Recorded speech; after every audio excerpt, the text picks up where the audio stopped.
माझ्या प्रिय सोलापूरकरांना अतिशय मनापासून नमस्कार करतो. जय जय रामकृष्ण हरी. सोलापूरचे ग्रामदैवत श्री सिद्धेश्वराच्या चरणी मी नतमस्तक होतो.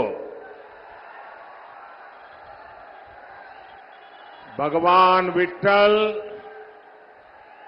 और जगतगुरु बसवेश्वरा की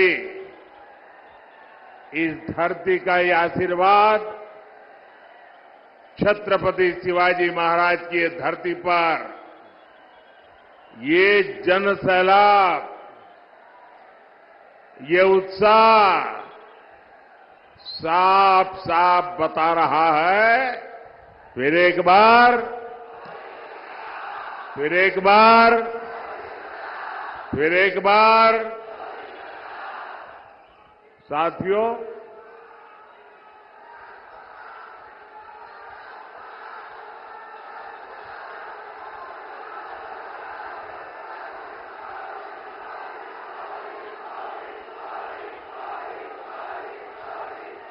साथियों, ये सोलापुर का प्यार देखिए. ये 2024 में मैं दूसरी बार आपके पास आया, लेकिन साथियों, जब जनवरी में आया था तब कुछ लेकर के आया था. आपके हकों को पूरा करने के लिए आया था, कुछ देने के लिए आया था. लेकिन आज मैं आपसे कुछ मांगने के लिए आया हूं. और मांगने के लिए इसलिए आया हूं कि आगे मैं बहुत कुछ देना चाहता हूं. और मुझे धन दौलत नहीं चाहिए, मुझे यश कीर्ति नहीं चाहिए, मुझे आपके आशीर्वाद चाहिए. और मैं आपसे आशीर्वाद मांगने के लिए आया हूं. साथियों, इस चुनाव में आप अगले 5 वर्ष के लिए विकास की गारंटी को चुनेंगे. दूसरी ओर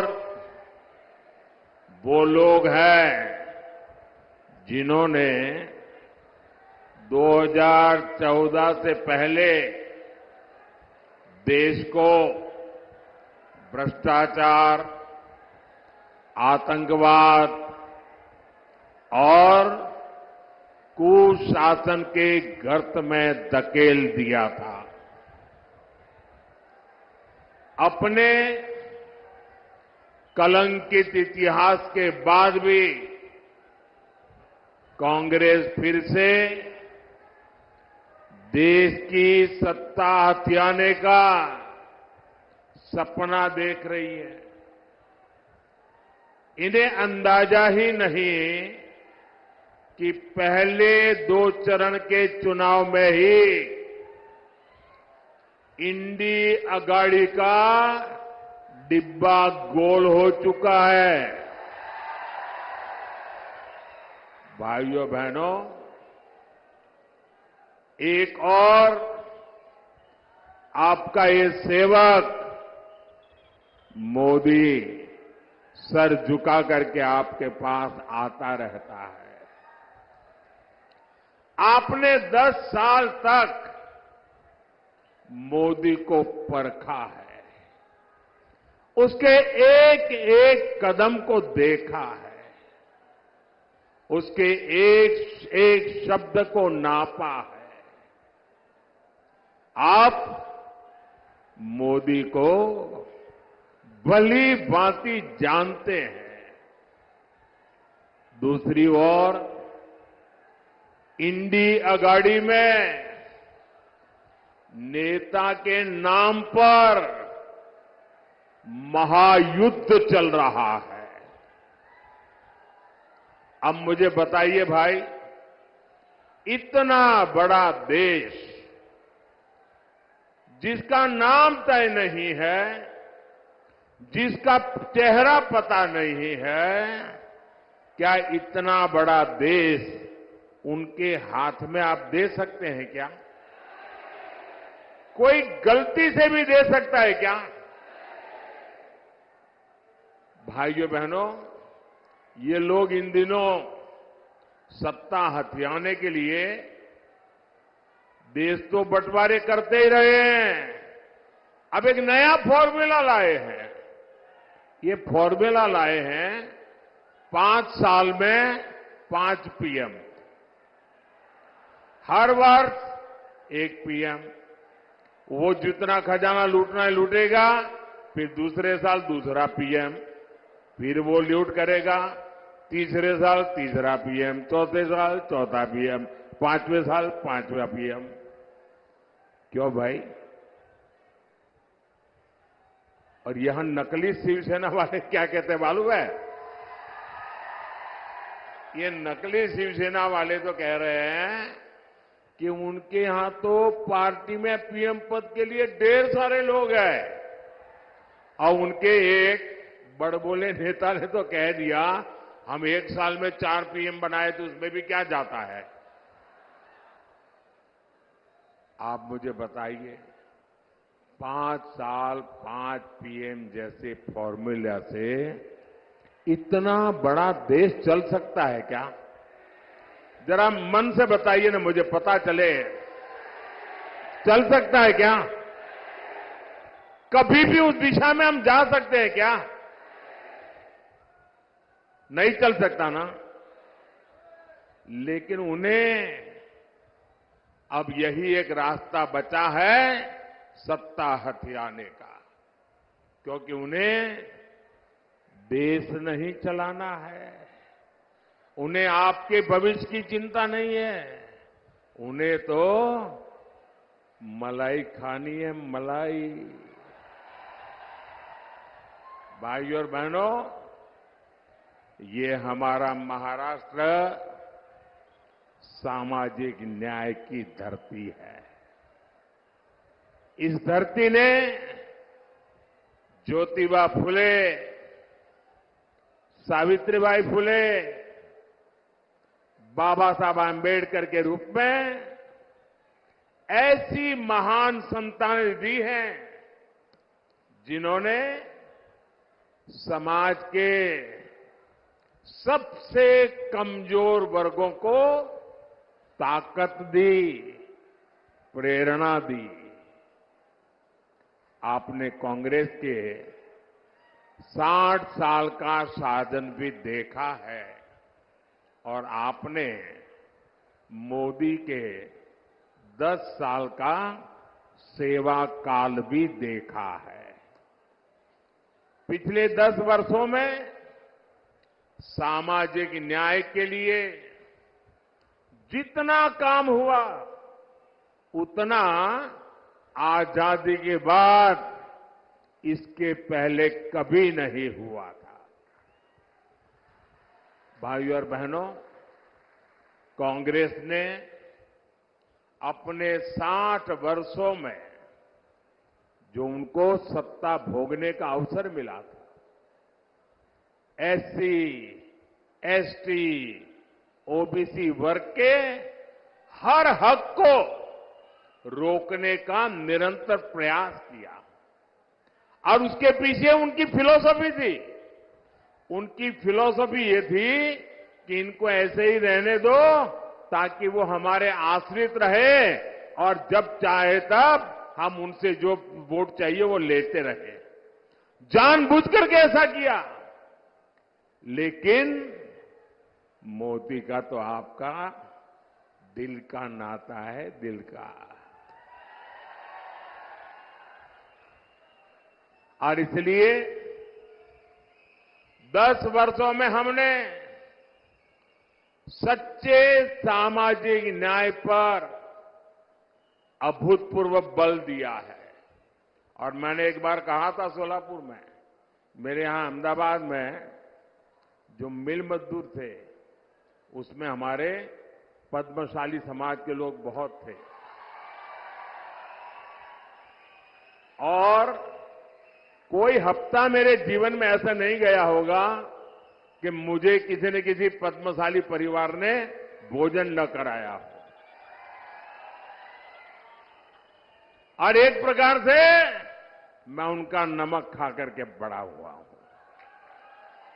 और आज मैं जो गरीबों की सेवा कर रहा हूं ना, मैं उनका कर्ज चुका रहा हूं।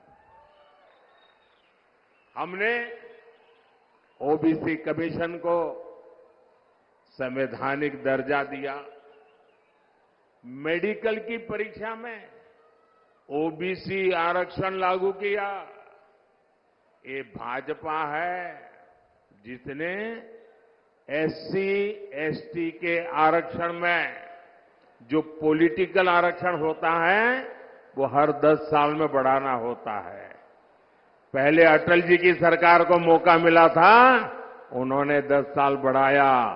फिर मोदी को मौका मिला, हमने भी 10 साल बढ़ाया। हमने किसी का भी हक छीने बिना न दलित का हक छीना, न आदिवासी का हक छीना, न ओबीसी का हक छीना, लेकिन सामाजिक न्याय के उत्तम व्यवहार को लेते हुए हमने जो सामान्य वर्ग के गरीब लोग हैं, उन सामान्य वर्ग के गरीब लोगों को न्याय देने के लिए 10% आरक्षण उनको भी दिया और देश में कोई आग नहीं लगी, पुतले नहीं जले। इतना ही नहीं, इस देश के सभी दलित नेताओं ने उसका भरपूर जोश स्वागत किया। हमारा सामाजिक न्याय का तरीका समाज में विभेद पैदा करने का नहीं है, समाज को जोड़ने का है। आज देखिए, मेडिकल की, इंजीनियरिंग की पढ़ाई में हमने एक बड़ा क्रांतिकारी निर्णय किया है। आज कुछ लोगों को वो जरा मजाक लगती होगी, लेकिन हमने तय किया है, मुझे अब गरीब मां का बेटा भी डॉक्टर बनाना है, गरीब मां की बेटी को भी डॉक्टर बनाना है, मुझे गरीब मां के संतानों को इंजीनियर, डॉक्टर, बड़ी बड़ी पदों पर ले जाना है। लेकिन क्या हर गरीब के नसीब में इंग्लिश मीडियम में पढ़ना संभव है क्या भाई? क्या हर बच्चा इंग्लिश मीडियम में पढ़ सकता है क्या? अगर वो मराठी मीडियम में पढ़ता है तो उसका गुनाह क्या है? ये ऐसे लोग सरकार चलाते थे। अगर आप मराठी मीडियम में पढ़ते हैं तो आपके लिए भविष्य के लिए ताले लग जाते थे। मोदी ने सामाजिक न्याय के लिए कह दिया, अब डॉक्टर बनना है तो भी मराठी भाषा में बन सकते हो, इंजीनियर बनना है तो भी मराठी भाषा में बनकर सकते हो, अंग्रेजी नहीं आएगी तो भी आप देश चला सकते हो। भाइयों बहनों, ये मोदी का सपना है। साथियों, कांग्रेस कभी नहीं चाहती थी कि देश में दलित, आदिवासी और ओबीसी लीडरशिप देश का नेतृत्व करे। ये वही कांग्रेस है जिसने डॉक्टर बाबा साहब आंबेडकर से लेकर के बाबू जगजीवन राम जी तक हर दलित नेता का अपमान किया। बाबा साहब को भारत रत्न भी तब मिला जब बीजेपी से सहयोग के केंद्र में कांग्रेस विरोधी सरकार चलती थी। भाजपा का हमेशा प्रयास रहा है कि एससी, एसटी, ओबीसी को ज्यादा से ज्यादा प्रतिनिधित्व मिले। 2014 में आपने प्रचंड बहुमत दिया तो एनडीए ने दलित के बेटे को देश का राष्ट्रपति बनाया। 2019 में जब आपने फिर से एक बार हमें प्रचंड जनादेश दिया तो हमने देश के इतिहास में पहली बार एक आदिवासी बेटी को भारत के राष्ट्रपति के रूप में आज प्रस्तावित किया। भाइयों बहनों, मुझे गर्व है, आजादी के बाद पहली बार हुआ है। आजादी के बाद पहली बार ये दशक ऐसा आया है कि आज विधायकों की संख्या देख लीजिए, सांसदों की संख्या देख लीजिए, पूरे देश में एमएलए हो, एमएलसी हो, एमपी हो, लोकसभा हो, राज्यसभा हो, एससी, एसटी, ओबीसी सबसे ज्यादा भाजपा के चुन करके आते हैं। आज केंद्रीय मंत्रिमंडल में 60%, 60% इन्हीं वर्गों से आए हुए लोग केंद्र के मंत्री हैं और देश को नई ऊंचाई पर ले जा रहे हैं। आज कांग्रेस और इंडी अगाड़ी वाले ओबीसी प्रतिनिधित्व के नाम पर झूठ फैला रहे हैं। असल में इन लोगों की खुद की सच्चाई देश के सामने आ गई है और इससे ये बौखलाए हुए हैं, परेशानी हो रही है। आपने देखा होगा पूरे चुनाव में कि इंडी अगाड़ी के जितने लोग हैं उनके भाषण का मुद्दा क्या है? देश का कोई मुद्दा है? सिर्फ और सिर्फ मोदी को रोज नई गाली देना।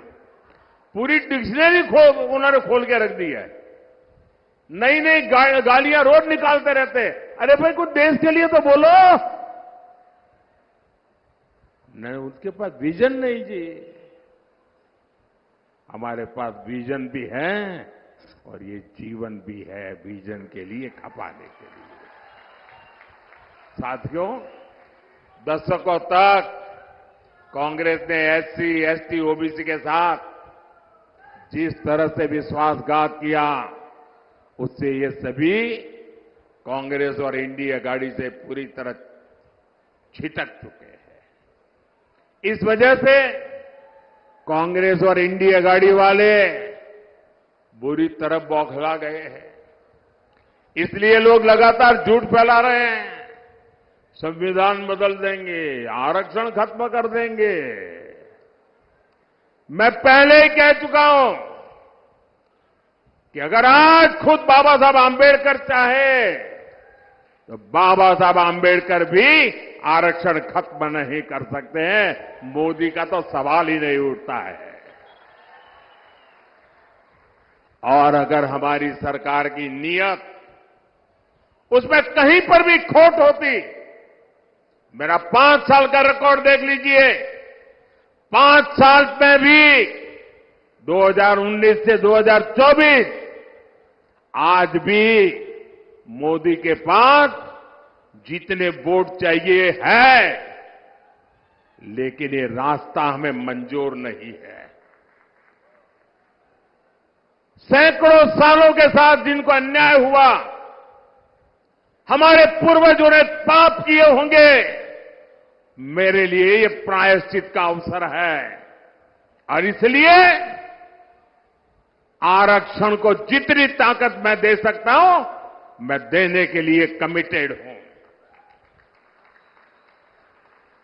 मैं आज देश से अधिक सीटें इसलिए मांग रहा हूं ताकि कांग्रेस और इंडी गाड़ी के लोग, जब दलित उनके हाथ से निकल गए, आदिवासी उनके हाथ से निकल गए, ओबीसी उनके हाथ से निकल गए, ये बहुत बड़ी मात्रा में विजयी होकर के बीजेपी के साथ आते हैं, तब उन्होंने तय किया है और प्रयोग भी शुरू कर दिया है एससी, एसटी, ओबीसी के आरक्षण में लूट मारने का, और वो माइनॉरिटी को देना चाहते हैं।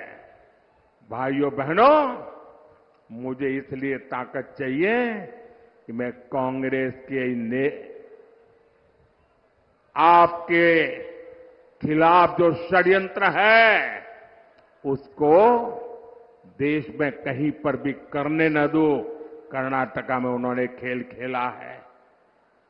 आरक्षण का बहुत बड़ा हिस्सा माइनॉरिटी को देने का खेल खेला है। ये मैं होने नहीं दूंगा और इसलिए आपसे मैं आशीर्वाद मांगने आया हूं, मोदी को मजबूत करो। साथियों, कांग्रेस के 60 वर्षों के राज में देश में सबसे ज्यादा एससी, एसटी, ओबीसी परिवार ही उन्हीं के सबसे ज्यादा हाल खराब रहे। आप अपने गांव में देख लीजिए, अगर गांव के बाहर झुपड़ी में रहना पड़ता है कौन है? हमारे एससी समाज के लोग हैं। मुसीबत में जीना पड़ता है कौन है? हमारे एसटी समाज के हैं। तकलीफों में जीना पड़ता है कौन है? हमारे ओबीसी समाज के लोग हैं। मोदी ने इन परिवारों को ही अपनी प्राथमिकता बनाया। 10 वर्षों में गरीब कल्याण की जितनी भी योजनाएं हमने बनाई, हमारी योजना सबके लिए है, बिना भेदभाव के हैं, समाज के हर वर्ग के लिए है। और स्वाभाविक है, जो लोग 50-60 साल से पिछड़े हुए थे उनको उसका लाभ पहले मिल रहा है। और हम तो मानते हैं इस देश की संपत्ति का पहला अधिकार उन लोगों का है जो पंक्ति में आखिर में बैठे हुए। महात्मा गांधी भी यही कहते थे। मुफ्त राशन हो, मुफ्त इलाज हो, पक्के घर हो, शौचालय हो, बिजली हो, गैस हो, पानी हो, ये सब कुछ सबसे ज्यादा वंचित समाज को जरूरत थी और वंचित समाज की वो आकांक्षाएं आजादी के इतने सालों के बाद आपका सेवक मोदी पूरी कर रहा है। भाई वहां वो सज्जन तस्वीर लेके आए हैं, मैंने तस्वीर देख लिया। बैठिए, पीछे आप लोगों को परेशान कर रहे हैं। आपका मैं बहुत आभारी हूं आपके प्यार के लिए, लेकिन औरों को परेशान मत करो भाई। एससी, एसटी, ओबीसी परिवारों को इन योजनाओं से जोड़ने के लिए हमारी सरकार घर घर पहुंची है, गांव गांव पहुंची है। साथियों, कांग्रेस ने 100 से ज्यादा देश के जिलों को ही पिछड़े घोषित करके उनको अपने हाल पर छोड़ दिया था। इन जिलों में सबसे ज्यादा एससी और एसटी परिवार के लोग रहते हैं। हमने उसको एक नया रूप दिया, नया मिशन लिया और हमने उसको एस्पिरेशनल डिस्ट्रिक्ट बनाया, आकांक्षी जिला बनाया। और उसका मेरी ऑफिस से डेली मॉनिटरिंग होता है। परिणाम यह है कि गरीबों की भलाई के लिए की योजनाएं, एस्पिरेशनल डिस्ट्रिक्ट की योजनाएं, अब एस्पिरेशनल ब्लॉक की योजनाएं, डेली मॉनिटरिंग, हर चीज की जानकारी, उसका परिणाम यह है कि आज 10 साल के मोदी के कार्यकाल में इतने कम समय में देश में पहली बार 25 करोड़ गरीब गरीबी से बाहर निकले हैं भाइयों। और ज्यादातर इन्हीं जिलों से लोग हैं।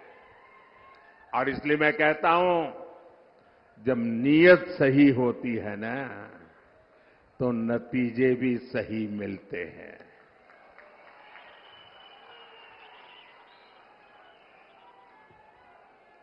साथियों,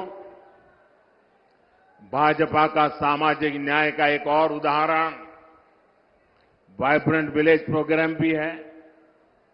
अगर मोदी की नजर कांग्रेस की तरह सिर्फ वोट बैंक पर होती तो सीमा के जो गांव है, जिनको ये लोग आखिरी गांव कहते थे, मैं उनको सबसे पहले कहता हूं गांव। दुनिया के किसी को देश को एंट्री होना है ना, सूरज की पहली किरण भी वहीं आती है जी, और सूरज डूबता है तो आखिरी किरण भी वहीं से आती है। गांव के लिए वाइब्रेंट विलेज प्रोग्राम क्यों चलता है? वहां तो वोटर ही नहीं है, इन्हें वोटर है। लेकिन मेरे लिए वोटर मायने बाद में रखता है, पहले वो मेरे देश का नागरिक है। मेरे देश का 140 करोड़ नागरिक में से एक है वो मेरी सीमा का प्रहरी है। अगर मोदी की नजर कांग्रेस की तरफ सिर्फ वोट बैंक पर होती तो 24,000 करोड़ रुपए की पीएम जनमन योजना बना करके आदिवासियों में भी जो सबसे पिछड़ी जनजातियां हैं उनके लिए अलग से योजना न बनाता और उनके कल्याण के लिए काम न करता। ये वोटर ज्यादा नहीं है, संख्या कम है, लेकिन मेरे देश के आखिरी व्यक्ति को भी मैं मजबूत बनाना चाहता हूं। हमने विश्वकर्मा योजना लाए, जिनके हाथों में सामर्थ्य है, जिनकी उंगलियों में सामर्थ्य है, ऐसे देश में लाखों लोग हैं। ऐसे मेरे विश्वकर्मा साथी एससी समाज में, एसटी समाज में, ज्यादातर ओबीसी समाज है। 60 साल में कांग्रेस ने कभी पूछा नहीं। मोदी ने पहली बार इन साथियों के लिए 13,000 करोड़ रुपए की पीएम विश्वकर्मा योजना बनाई है।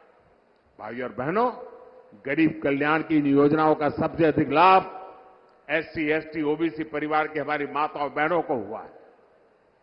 शौचालय के अभाव में, सैनिटरी पैड्स के अभाव में ज्यादातर हमारी बेटियां स्कूल छोड़ देती थी। अब मोदी ने यह समस्या दूर कर दी है। बिना गारंटी के मुद्रा लोन पाने वाले 50% से ज्यादा लाभार्थी एससी, एसटी, ओबीसी है। इनमें से 70% लोन हमारी माताओं बहनों को मिला है। ये जो हमारी खादी है ना, खादी स्वतंत्रता आंदोलन की निशानी है। और तो मैं तो कहता हूं, आजादी के पहले लोग कहते थे और आजादी के बाद क्या, तो मैं तो एक वाक्य में कहता हूं, पहले khadi for nation, now khadi for fashion. Congress ने तो उस खादी को भी बर्बाद कर दिया था। खादी के काम में भी बड़ी संख्या में हमारे यही समाज के लोग हैं जो अति वंचित लोग हैं। मोदी ने खादी को फिर से जीवंत कर दिया। साथियों, कांग्रेस ने तो बाबा साहब के संविधान को जम्मू कश्मीर में लागू नहीं होने दिया था। आर्टिकल 370 बनाकर कांग्रेस ने देश के संविधान का अपमान किया था। एनडीए सरकार ने, मोदी ने 370 हटाई तो सामाजिक न्याय का अधिकार जम्मू कश्मीर में हमारे जो लोग हैं उनको मिला।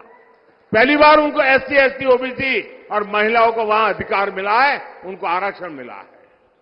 भाइयों बहनों, ये है सामाजिक न्याय का मोदी का ट्रैक रिकॉर्ड। इसलिए पूरी इंडिया आघाड़ी बौखलाई हुई है।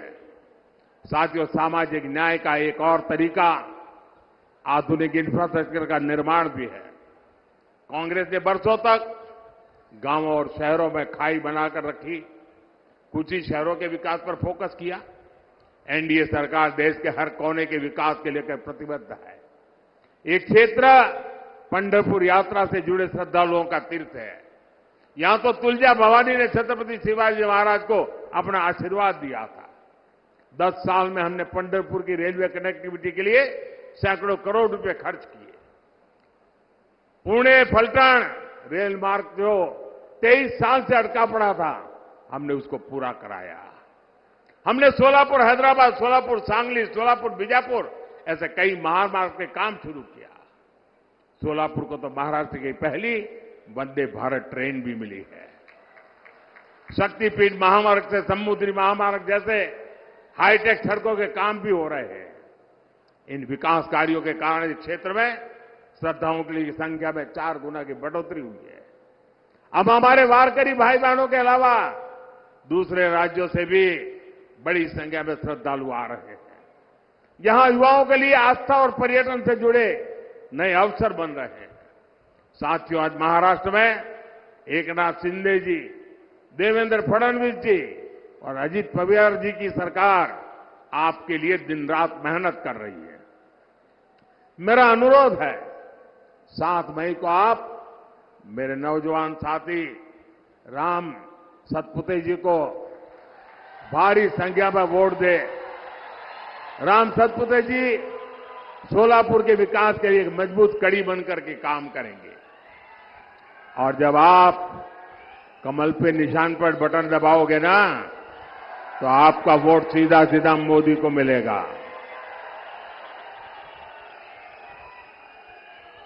तो ज्यादा से ज्यादा मतदान कराओगे, हर पोलिंग बूथ जीतोगे, पुराने सारे रिकॉर्ड तोड़ोगे, या मेरा एक और काम करोगे, यहां से अपने परिचितों को जाकर के मिलना, उनके घर जाना, उनको कहिएगा कि मोदी जी सोलापुर आए थे, आपको प्रणाम भेजा है, मेरे प्रणाम पहुंचा देंगे। For more of such videos, do like, share and subscribe to ET Now Swadesh.